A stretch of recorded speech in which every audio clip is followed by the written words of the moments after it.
So I am thrilled and honored to be moderating this panel of true experts who you will be hearing from in just a moment, and I'll tell you a little bit about them before we begin.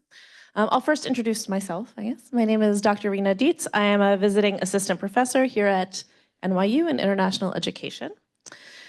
And over our last 2 days together, we've heard many innovative approaches from NYU, from government, from NGOs, from other partners on the role of partnerships, rethinking, internationalization, both going abroad and accepting international students, and how that might change in the coming days, weeks, years.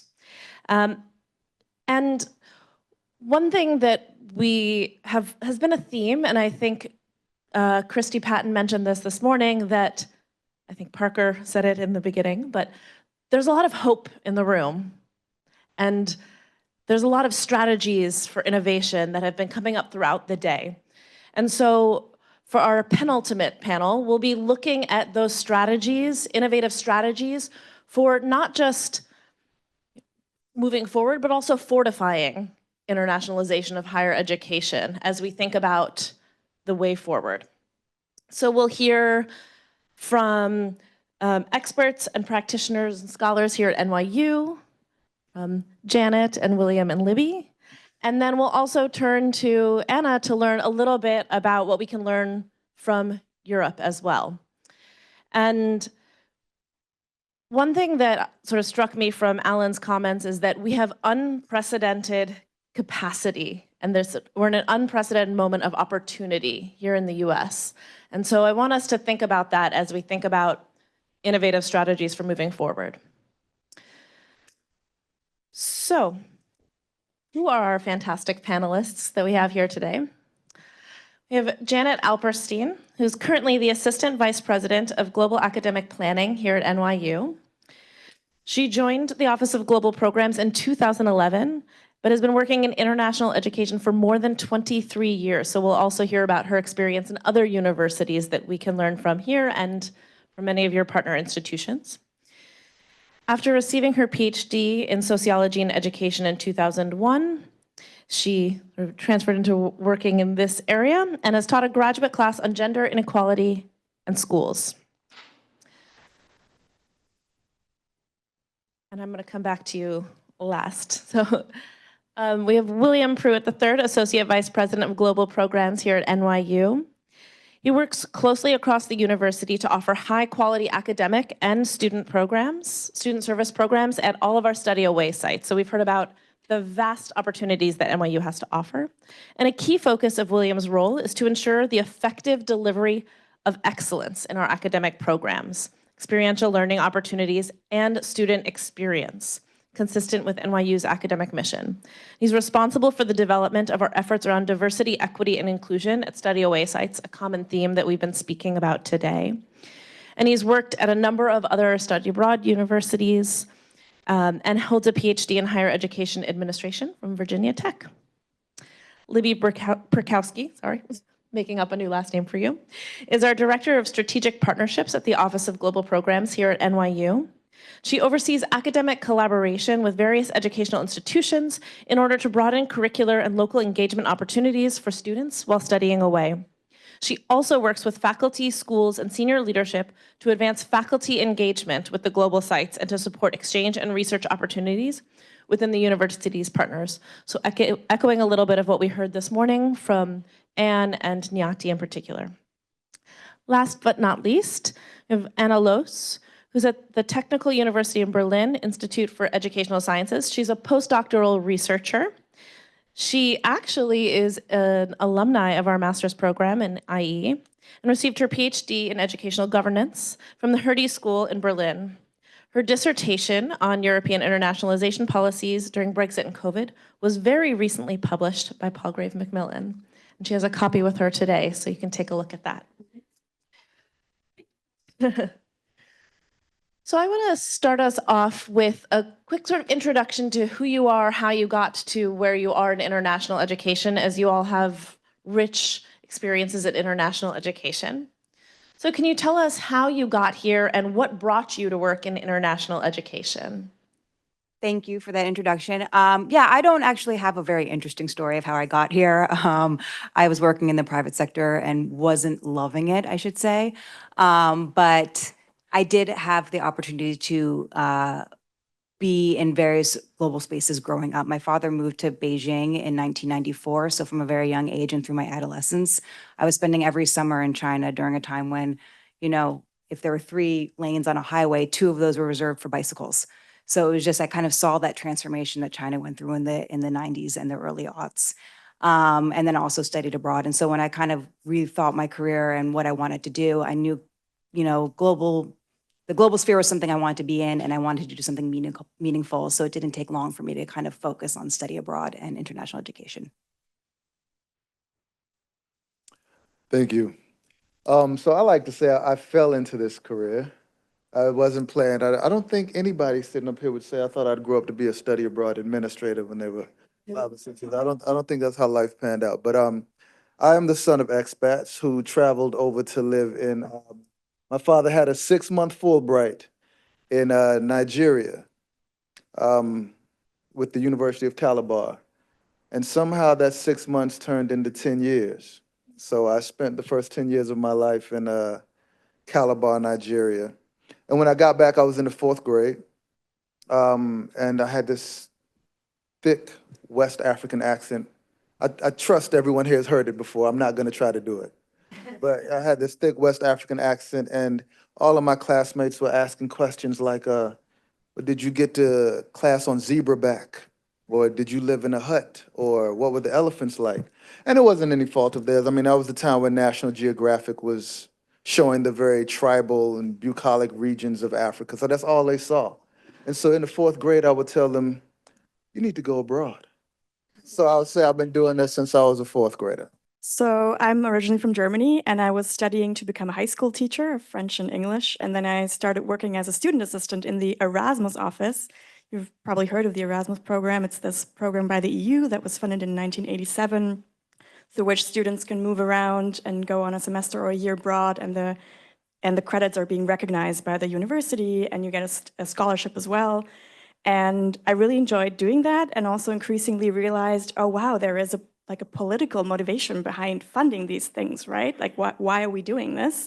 And this was also a time when internationalization was becoming more and more of a strategic priority at my university, or in general, I think I would say in the European context. The first internationalization strategies were being published, and I was very fortunate that my boss at the time, that she really gave me a lot of insight into her work. And then I did an internship at Deutsches Haus at NYU, where I taught German, and found out about this program, international education, and thought, oh, this is what I want to do. And so when I graduated from my program in Germany, I came here and did the master's, and then went back to Germany and did the PhD. I actually wrote the first proposal of the PhD here, and Elizabeth completely picked it apart. I still went on to do it.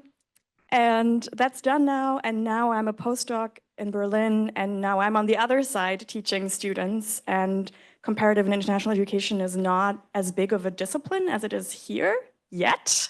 I'm hoping I can be at the forefront of this.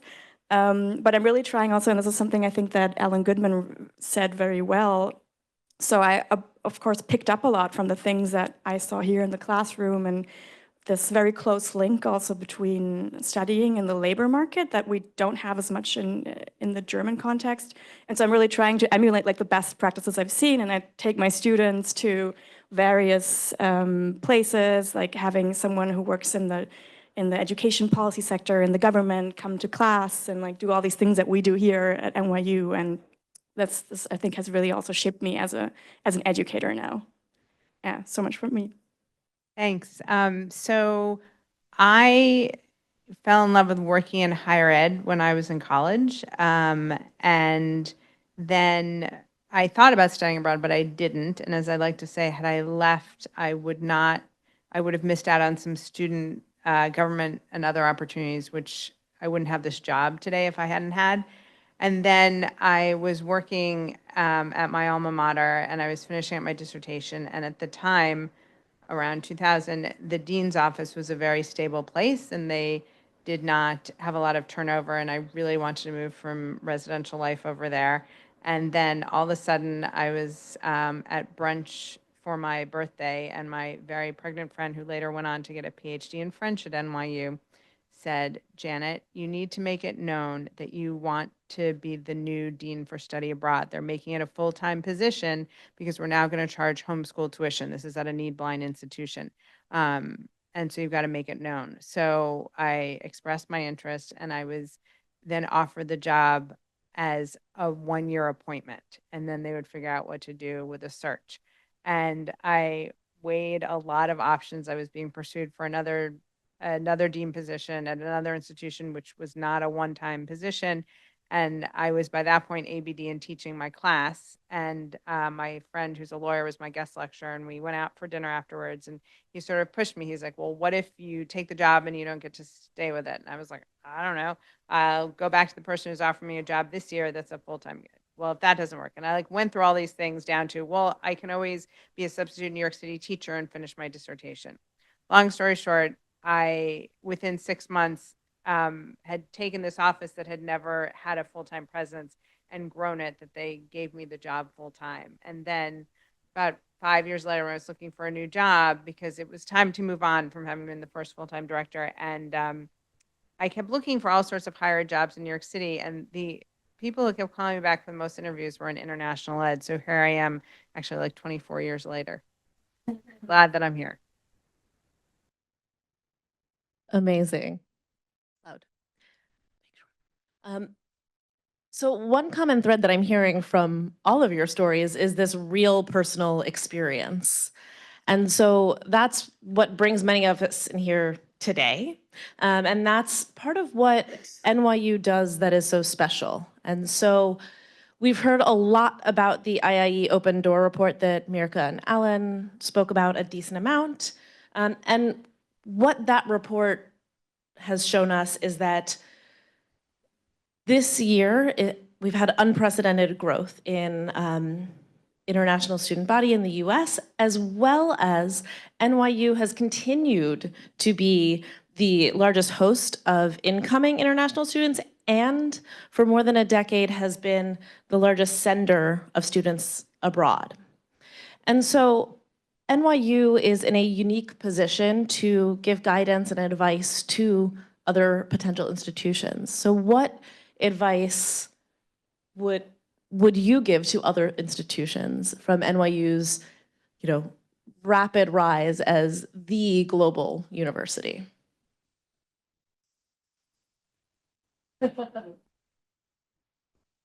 Oh, I was just reaching for the mic. Go.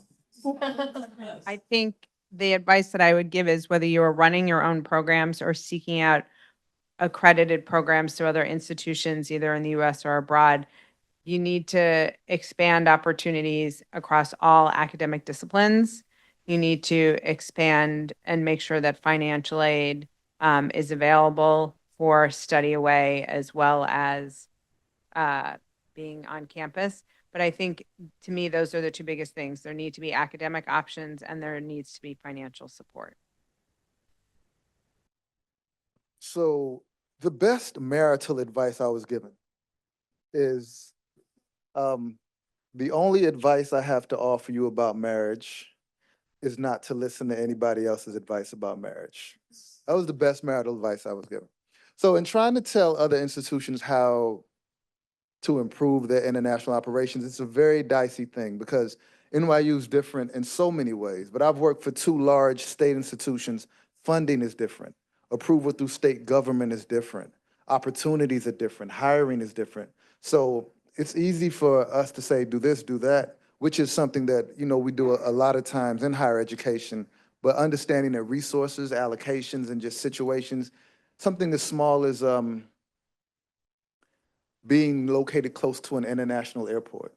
You'll be surprised at how much of a difference that makes. I worked at Virginia Tech, which is almost 4 hours away from an international airport, and students just figuring out how they're going to get from Charlotte to Blacksburg, Virginia. I could give them all the advice I want, but I can't advise them on how to make that easier for a student. But I would say one thing that I appreciate about NYU, and I wanted to shout out OGS and my colleague Sharif here, is what they do for our incoming students in terms of building community. They have a global buddies program that I think is awesome. They have a experiential learning, a service learning program where international students work alongside American students that I think is awesome. And if you build community for your students and continue to build community, then that will help with retention, word of mouth when students get back to their home universities, and sell the product that you have of an international campus even more. So I will focus more on building community at other institutions since we're not we're not privy to know what their resources and their priorities are like. Yeah, I was going to say something similar to William, that basically, I don't know if NYU has the best advice for most other places because we've done study abroad so differently by creating these global sites all over the world and these brick and mortar infrastructures, which is a very expensive way of doing things, but it's also a very efficient way of moving large volumes of students around the world in some ways, because we are able to create these programs that are primarily taught in English, so you don't need to be fluent in the native language of the country you're going to in order to kind of be taking classes in that language. And we're also able to kind of build up around our curriculum. So it's worked very well for NYU, but I wouldn't say that that's probably the answer for a lot of institutions out there. But I would say that, you know, no matter which way you choose, there's always going to be a trade-off. And so I do think that, you know, with NYU, by having our own centers around the world, you know, you do lose that kind of local immersion or that really intense immersion in the local culture. And one way that we've tried to kind of rectify that is through local partnerships. And so we've done a lot of, you know, we've partnered not in a one-to-one traditional study away exchange type of model, but in a, hey, you know, this local institution that's actually located across the street from where our academic center is, you know, you have this amazing art space. And so we've partnered with them so that our art students can actually have this amazing experience that maybe and collaborate with local artists. And in exchange, you know, maybe some of those local artists might come to NYU for a semester. So there's different ways that that can be structured, but I think we've really tried to lean into these local partnerships as ways for students to kind of get access to world-renowned institutions where we're located, but in a very accessible way.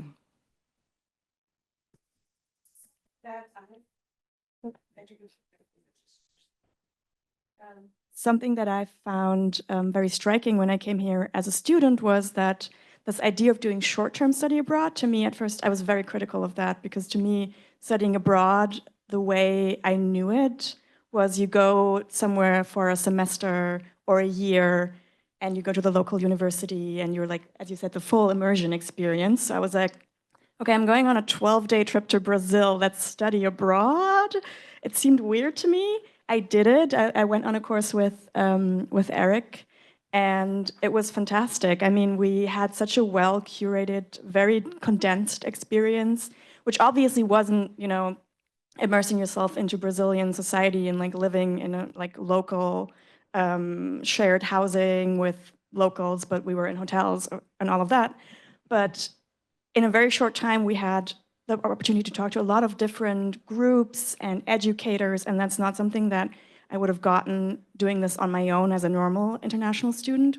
And also in terms of widening access to different student groups, doing a short-term exchange is something that now is also being more and more considered, for instance, by the European Union as a way of diversifying access, because people with caretaking duties or disabilities just can't go for a half a year or a year.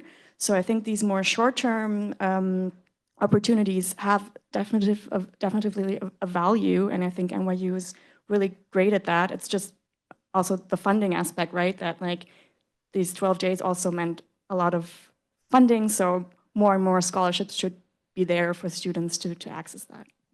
If I could just add one thing, a unique example from our Sydney partnership, that this was saying you put in, while most of our students take most of their classes at the University of Sydney, we also offer a set of our own classes. And we give the opportunity to University of Sydney students to take a class with us, one of our classes in Sydney. And the University of Sydney really wanted this to happen because they have students who, for caretaking or other reasons, maybe they're first gen and their family doesn't want them to go that far away, can't study away. And so this is giving them a slightly different international experience in the classroom. So it really can be very diverse and in terms of how you are achieving this internationalization. I love that example, and also the example, Libby, that you gave, that is showing how NYU can really give back in these reciprocal partnerships in the way that we look at internationalization. It's not a one-sided exchange, and it's not necessarily a one-to-one either, and that's what all of you spoke to in our earlier conversations. So as William said, no two marriages are alike, no two institutions are alike, no two contexts are alike. So from all of your different experiences, and Anna, we'll start with you, with your experience in Europe. What do different internationalization strategies look like across different contexts? And what might we want to consider when thinking about these different contexts and their needs? Thanks, Rena. I think I can pick up on what William said with the way that a higher education system is governed and funded, of course, makes a big difference in terms of the strategies that are used or even possible. So here in the US, we have a highly marketized system. We have a relatively high share of private universities. For instance, at NYU, 60% of the revenue comes from tuition fees. So that makes recruiting international students, especially fully paying international students, of course, a priority, right? That's different in other contexts where you have countries where the higher education system is entirely state-funded. And so, for instance, in Germany, opening up a branch campus in Abu Dhabi, that would just not be possible because you're using taxpayers' money, and then you would use that to go and educate a foreign population. That just doesn't work, right? So there are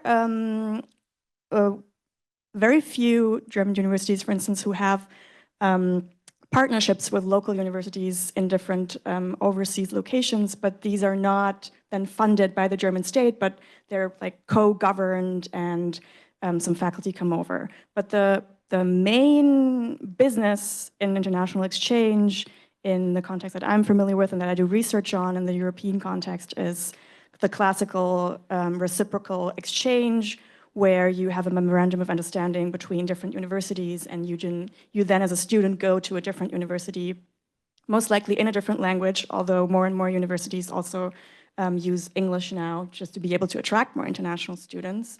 And so this is the main thing. And in the European context, what's also very interesting is that there was a long period where universities were trying to simply accrue as many international partnerships as possible, just to say, oh, we have study spots in like 60 countries, you can go anywhere. But this has changed over the last decade to being much more selective due to a much more volatile global environment, political confrontations, et cetera, that there's now more and more this dynamic where universities are being much more selective and have deepened partnerships, strategic partnerships with fewer universities.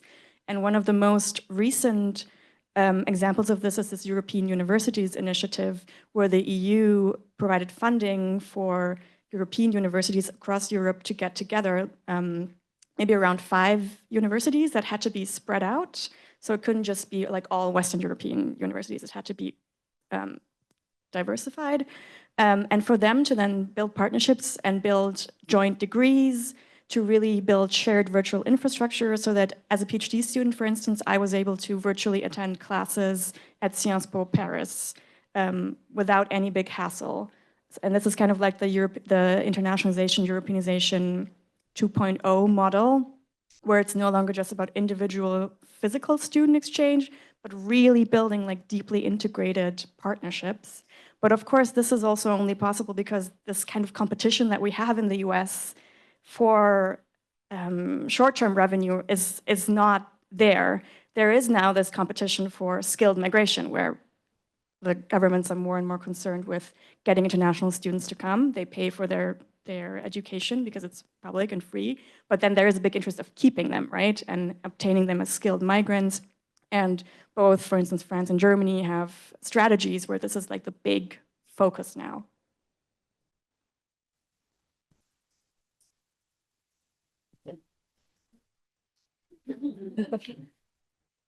So I want to echo a lot of that, and what Dr. Alperstein said earlier about expanding expanding majors, academic majors, so that everyone could have an opportunity to study abroad. But there's also a demographic component to that. Years ago, there was a big movement in study abroad around heritage programming, where a lot of people from where their ancestors or where they descended from would go and study abroad in those regions.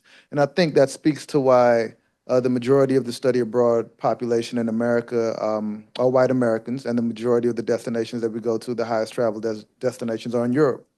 And so what I like that NYU has done is that we've opened up branch campuses in areas like Argentina, Accra, and we've given opportunities for students who don't necessarily come from the majority demographic to go and study abroad in these regions. You know, one of the toughest questions that I've been asked and that I ask people during the interview sessions who are interviewing for jobs in international education is study abroad for everyone? The answer is no, but I let them muddle through it as much as they want to because they don't want to say no because they want the job. But the answer is no. And so additionally, what I like that NYU has done is that we also have domestic campuses. So it might not be, everyone may not want to hop on a plane and go abroad and be continents away from their family members. So we have NYU DC, we have NYU LA, and now we have NYU Tulsa that gives students from different demographics and different backgrounds an opportunity to study abroad. So I think that in terms of the innovativeness is something that I appreciate that we're doing here. And hopefully we'll continue to do, is create opportunities for not only majors, but also demographics. Yeah, and I can speak a little bit more also to partnerships. You know, similar to what Anne was saying, that, you know, I think that there is this move to kind of be less promiscuous, as one of our colleagues kind of said, is doing these fewer partnerships that are actually quite much deeper and kind of cross over, not from undergraduate education, but also to kind of faculty collaboration and other areas. And so I was going to speak a little bit more about our UCIT arrangement. Because as you know, as some of you may know, we do have these branch campuses, and that's kind of our main model of kind of getting students to study abroad. In Sydney, we did something a little bit different. During COVID, we kind of closed down our branch campus, and we started a new partnership with the University of Sydney, where we actually nested ourselves within the UCIT campus. So we retained our NYU Sydney staff there, but then we also worked very closely with University of Sydney so that or Janet's team is in particular, kind of working on course equivalencies so that a lot of our students could take classes mounted by NYU Sydney, but also classes that are hosted at University of Sydney. And similarly, UCIT students can take classes at NYU Sydney, or they can also come to other NYU campuses, including New York, as part of their exchange experience. But I think, you know, it's a very unique partnership for us in that it's kind of this almost hybrid traditional exchange slash global site. And I think it probably causes a lot of headaches for a lot of people around this campus. But at the same time, we hear from students that they absolutely love it, that they really do feel like it is the best of both worlds because they're really so fully immersed at UCID and staying in dorms with UCID students, taking classes with UCID students. But at the same time, there's that infrastructure, that NYU infrastructure, where they have staff members that they can go to if they have questions, or even just for help getting ready for their return to their NYU home campus. So I think that's been really interesting. And I would just also just touch on a little bit that we've recently started working a lot with faculty at NYU to really expand our opportunities for faculty at the global sites. I think all the global sites at NYU were originally kind of built with undergraduate study abroad in mind. And we're really trying to find new opportunities for faculty to engage with the sites to really strengthen the faculty-to-faculty collaboration. So we have funds for the lecturers at our global sites who usually have appointments at other universities locally to come to New York and kind of meet with their NYU colleagues here. We also have opportunities for joint events, joint research. So those are opportunities that we're doing more of. So it's really not just at the student level, but also throughout the university, we're trying to strengthen these relationships. And just to speak a little bit further on that, none of us, thought about doing study abroad growing up. I don't think once we got into study abroad or international education, we imagined the amount of time we would spend with lawyers and compliance officers. And that's one thing in terms of I always say that lots of schools talk about internationalizing. NYU actually does, and it is very messy. Like in terms of this amazing agreement that Libby oversaw with Sydney, you may or may not know this, the academic year in Sydney starts at the end of July for what's our fall semester, goes through November, and then our spring semester there, which is their fall, goes from the end of February through like July.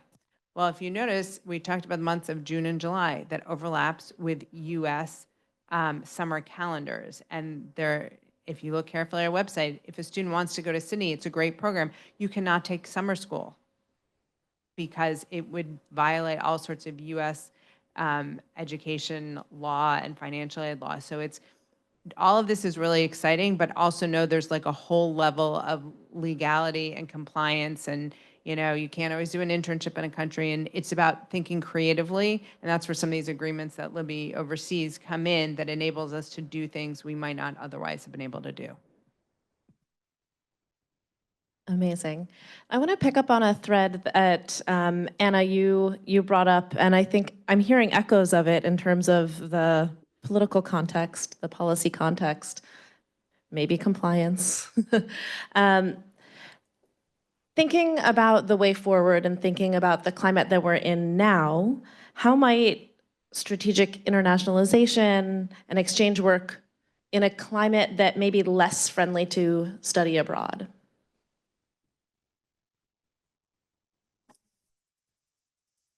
I'm happy to start off. I think one thing we haven't really touched upon throughout the conference yet is this idea of internationalization at home, and the fact that when we are talking about study abroad, we mostly talk about us going abroad. And when we look at how many people actually do go abroad, for instance, in the US, it's like less than 3% of all college students. And if you're already here studying at NYU, you already get exposed to so many different cultures just within the city, right? But there are so many places where that is not the case and where studying abroad is not as present as it is here at a global university. So I think if we want to stop or like mitigate polarization and the echo chambers that we're increasingly in, and the lacking discourse between different groups, it is essential that this also happens here on campuses or anywhere in the world, that these intercultural dialogues and exchange does not just happen if you're fortunate enough or privileged enough to go. And so incorporating global elements into the curriculum, decolonizing the curriculum, or having something like global buddies, where the international students that do come to campus get more contact with the local student cohort, and not just from the perspective of the international students learning about them, but the domestic students also appreciating or learning about their culture. I think that is so important. When I was studying here at NYU, I was part of the International Student Center, which was newly established at the time. I think it was now merged with this iHub center. And there we kind of tried to establish that and have programs where also US students could come to the International Center to just engage with the international student population. But it was really difficult. I think there was not a lot of interest. I think students are also just so busy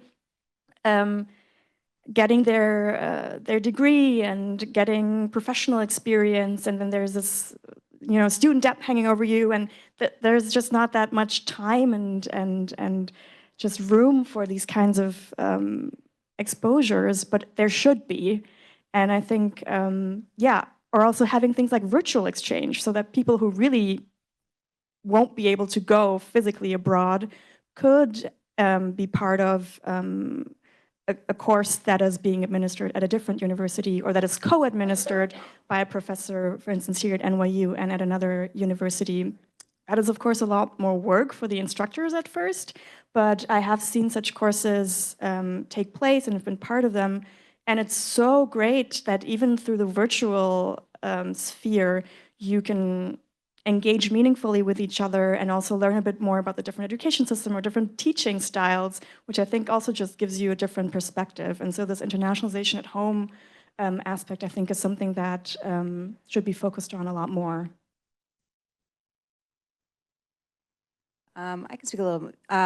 So yeah, so I mean, we saw some of this, especially kind of during the first Trump administration. You know, we did see kind of it was more challenging for especially students from certain countries to come here, and so there was a lot of kind of hand wringing. But I think what it also taught us is that it's not always these kind of geopolitical situations that challenge, you know, internalization and study abroad. They're not universally, you know, challenging around the world. I mean, but so I think a lot of people's, you know, it could just be just one region or one country or a couple countries, and then being able to kind of shift, and it actually opens new opportunities. So, for example, there are a few programs that I'm working with, especially at Tangent School of Engineering, where I think that they kind of came to and realized that a lot of their programs were very heavily reliant on international students from the same one or two countries. And they realized that vulnerability was there. And so I'm now working with them on developing dual degree programs with universities in other countries. And that has kind of created these additional kind of almost admissions pipelines for them to be able to bring in international students from different regions who might not come to NYU for a full degree, but might be very interested in doing it as a dual degree where they can get, you know, one degree in their home country maybe and spend some time where it's less expensive, and then only have to be at NYU for a year and a half to kind of finish off their master's there. So I think, you know, some of it is a shift in perspective and not just seeing at just the challenges, but also, well, where else can we expand? How can we expand? What innovative programs can we come up with? One thing that I would just add, building off of what William said about our domestic sites and the importance of them, certainly there are international students in the U.S. who are concerned about leaving, and then am I going to get back in? And something like going to NYU Tulsa for a semester, or they're interested in working in, you know, the film industry with NYU LA, that our domestic sites can also be very helpful. There also are the exchanges that NYU has with the historically Black colleges and an institution in Puerto Rico. So there are other options. And one thing, we love Open Doors and IIE, but just one thing to bear in mind when you're looking at any schools, but particularly NYU's numbers, they're only counting US students who leave the US. So in other words, all those students in Abu Dhabi, be it US citizens or somewhere else, not being counted in Open Doors. All those international students that go and spend a semester in Paris or Tel Aviv, not counted in there. So just to keep that in mind, that the numbers that we're talking about are actually even bigger. I want to add, you know, study abroad is one of the more interesting push and pulls that I think exist within the ivory tower. It's very interesting that when freshmen come here, we do so much to get them engaged. We have student organizations, we have orientations, we put them in residence halls, they meet each other, they get acclimated to their city, and then 7 months later, we say, now go away. You know, so we build this beautiful nest for our students, and then we try to convince them that they need to leave and now go to study abroad in a different campus. It's different at NYU because, you know, we have a different community, but talking about in general, outside of here, the difficulties in study abroad, that's always one huge challenge that I've seen. If you work closely with student affairs and you're trying to retain students and keep them within the nest, but then tell them to go away. So I always thought that that's interesting. But also what I think is culturally, there's a shift in America. Travel now is not as difficult or rare as it used to be. If you're on Instagram, you got travel vloggers and bloggers and people who travel on a regular basis can find cheap flights through kayak or however they do it. So trying to find a way to demonstrate, you know, which was something I found in my dissertation research.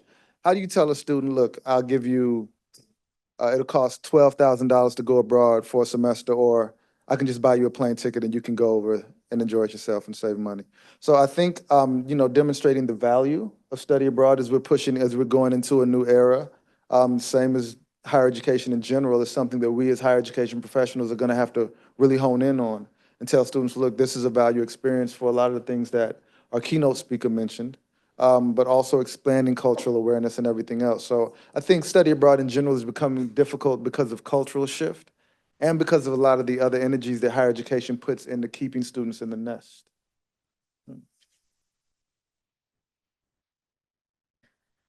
Amazing. So I'm hearing we have a marketing problem going forward. So I just have one last question for our panelists. So I'm going to encourage those of you in the audience to start thinking of questions that you have for our panel as well. As our conference is thinking about finding ways forward, what do you see as one or two key innovative strategies forward to fortify internationalization of higher education? Just think about one or two strategies. I'm going to come back to what I said before in terms of there need to be expanded opportunities in all academic disciplines. Back before 2017, there were no opportunities for computer science majors to study away from NYU. And now, this spring, there'll be over 100 computer science majors. NYU in the late 90s added pre-health science classes in London. For those of you who don't know, in order to apply to medical school in the US, you have to have taken a set of courses at a US accredited institution. So even though, you could say Oxford and Harvard and Cambridge are better institutions than NYU, you can't take principles of biology or organic chemistry there and then apply to a US medical school. So I think it's looking at ways and taking into account finances of not only the institution, but of the students, and trying to be strategic with that. And I imagine there's some people out there for whom money can be raised from, who want to see these things going on and happening where students are not having these opportunities. And I think it's also advising, as we're seeing from data here at NYU, that the advising has to happen as soon as, they get here to campus. Because what is it, it'll be like, or William, like 90% of students, it's by the junior year. And even to go the junior year, you have to have planned. And, and I love hearing these stories from faculty. They're like, well, I had this student who, is a tandem student. They spent, fall of the junior year in Paris and spring in Abu Dhabi. And they were one of the few tandem students I've ever met who got to spend a whole year away. Like, it is possible. It's just, there's a lot of planning, and we know that students don't always read. And, I'm a much better planner now than I was when I was, 18, 19 years old.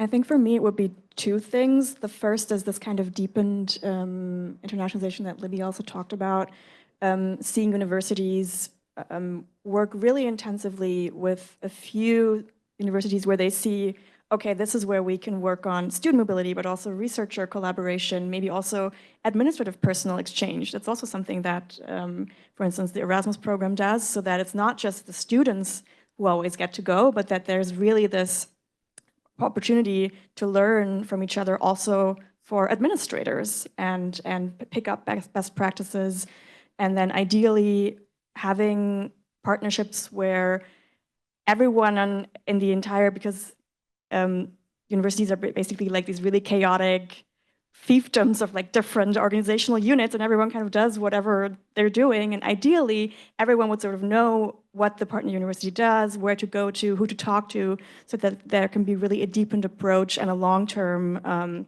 approach to internationalization and exchange. And then something else that I think we also talked a bit about yesterday is this having a bit of spillover from inside the university to the outside communities. So having international students that go somewhere, ideally also engaging meaningfully with the local communities. There is a program that accompanies the Erasmus program that's called Europe Does School. So if you're an Erasmus student going to a different country, you can volunteer, and local students will then help you go into a primary or secondary school and do like one day with a third grade class and teach them a bit about your home country. And this then makes it less of a like elite circle where just like people from one university go to another, the students get together, which is great, but then it remains this very elitist project, study abroad, that the outside community doesn't really know much about. And I think just by having involvement with local schools, with service learning, that the positive effects and the intercultural learning can happen for even more people than just the individuals involved directly in student mobility. So I think this is something that I would also love to see, for instance, at NYU Berlin, that there's more engagement with the wider community, because I think even as someone who is in higher ed, there's very little awareness of NYU Berlin being there or what the NYU Berlin students do, and it would be really great to have them, for instance, come to class and talk about US higher education, for instance.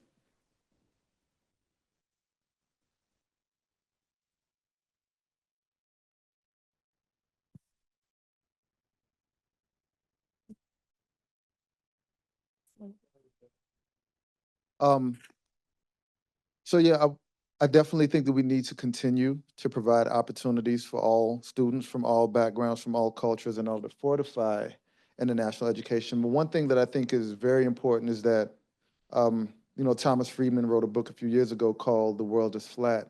But I think it's important that we continue to promote this notion of an interconnected world. I think we saw recently, more recently with the COVID pandemic, that we are not as separated as we think we are, and how important it is to have an international mind when approaching all issues, all problems, or all relationships, even with something as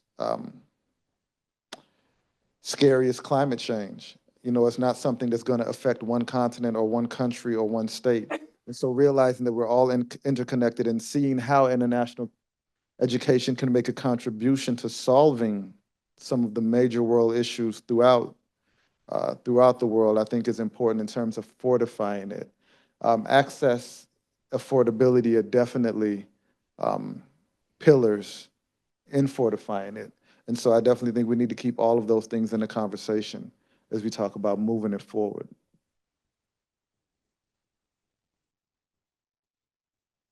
So the way I think actually the financials are very difficult to work out, which a lot of people have alluded to, that study abroad is just inherently expensive, and especially in the summer when a lot of times financial aid does not carry over. But I do think that summer presents an opportunity for students who maybe aren't able to do the gymnastics necessary to kind of work it out with their major requirements to be able to take a full semester abroad. I think summer is it's a long enough time that it feels substantial enough to really have a real experience and immersion there. And so I actually think that, leveraging summer as an opportunity, especially building a cohort around an internship opportunity or some kind of industry challenge where there's a kind of working with local companies or working with local communities, as Anna mentioned, is kind of a way for students to have an academic experience, not just an individual, I worked at this company, but a real academic cohort experience, but that also really gets them involved in the local community and also does not throw them off track in their ability to graduate on time. So I think summer is kind of like a third semester that would be very interesting to develop, but there's a lot of financial challenges with that. So that's figuring out that, nut to crack is very difficult.